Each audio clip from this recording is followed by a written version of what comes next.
বন্ধুরা, এই বাংলার মানুষ আমাদের দেশের প্রধানমন্ত্রী নরেন্দ্র মোদীকে কি পরিমাণ যে ভালোবাসে তোমরা নিচের এই ভিডিওটা না দেখলে একদম বুঝতেই পারবে না। চলো ভিডিওটা আগে দেখো। আপনি মোদিকে বাড়ি নিয়ে চলে যাচ্ছেন কেন? মোদিকে তো বাড়িতে রাখবো, হ্যাঁ বাড়িতেই রাখবো।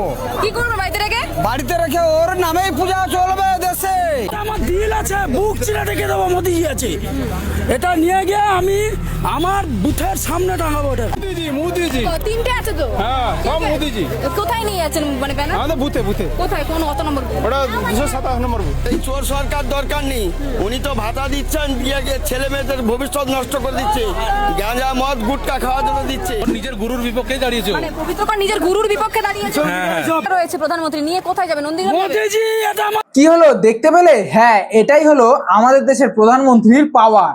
কিন্তু সেটা বলা ভুল, এটাকে ভালোবাসা বললেও কিছুটা কম হয়ে পড়বে। যাই হোক, বাংলায় ইনি এমনি এমনি নিজের জায়গা করে নেয়নি। নিজের যোগ্যতা এবং গত 15টা বছর ধরে যে চোরের শাসনকাল চলে এসেছিল এটাকে বন্ধ করার জন্যই ইনি বাংলায় রাজত্ব করতে এসছে। চলো, মোদিজির ফ্যান হলে ভিডিওটা কিন্তু অবশ্যই শেয়ার করে দিয়ে যাবে।